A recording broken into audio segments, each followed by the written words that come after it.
5, তারপরে 7, তারপরে 0, এরপরে 0, তারপরে কত 9, এরপরে 8।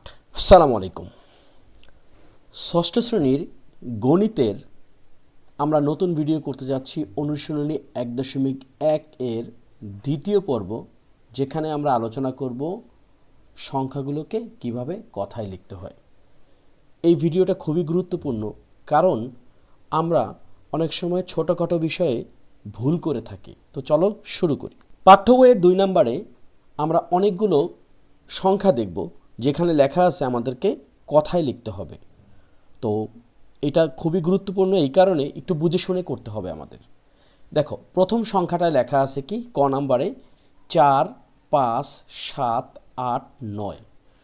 আমরা ডাইরেক্ট করতে যাব না, আমরা যে কাজটা প্রথমে করব, একক সংখ্যাতে আছে কি 9, তারপরে কি আছে দশকের ঘরে 8, এরপরে আছে 7, তারপরে আছে 5, তারপরে আছে 4।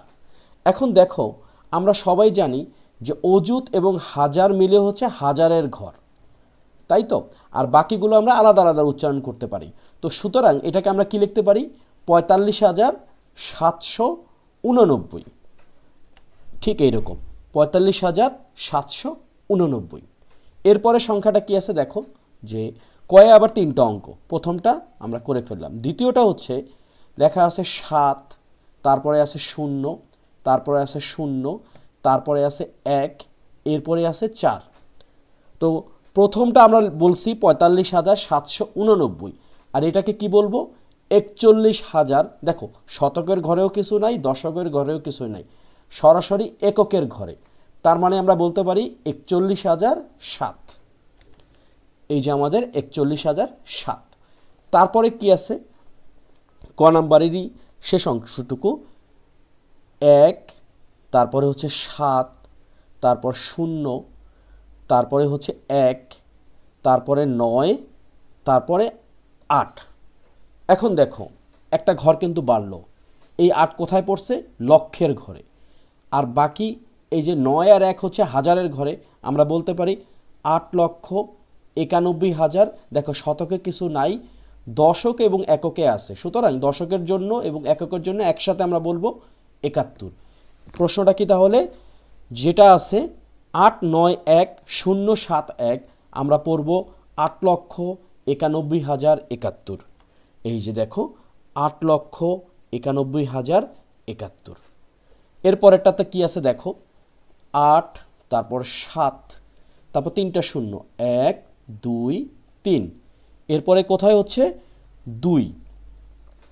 সুতরাং এই জিনিসটাকে আমরা কি বলতে পারবো? যেহেতু 2 আছে লক্ষের ঘরে, 2 লক্ষ, দশক এবং এককের ঘরে যেহেতু আছে, তার মানে আমরা পড়ব 2,78,000। দেখো, 2,78,000।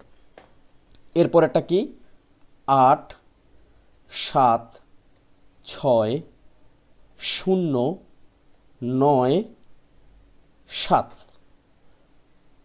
7 লক্ষের ঘরে, 9 আর 0 হচ্ছে হাজারের ঘরে। তার মানে আমরা পড়ব 7,90,678। এই যে 7,90,678। দেখো কত সহজে আমরা করে ফেলছি। এজন্য আমাদের জানতে হবে একক, দশক, শতক, হাজার, অযুত, লক্ষ, নিযুত এবং কোটি। এই জিনিসগুলো কিন্তু আমাদের ভালোভাবে পারতে হবে। এরপরেটা দেখো, লেখা আছে 5, তারপরে 7, তারপরে 0, এরপরে 0, তারপরে কত 9, এরপরে 8। তাহলে এটাকে আমরা কি পড়ব? 8,09,000 আর 0 যেহেতু হাজারের ঘরে, 8,90,000, শতকের ঘরে কিছু নাই, শেষে আছে 75। আমরা এটাকে লিখব 8,90,075। দেখো, আমাদের কাজ কমপ্লিট।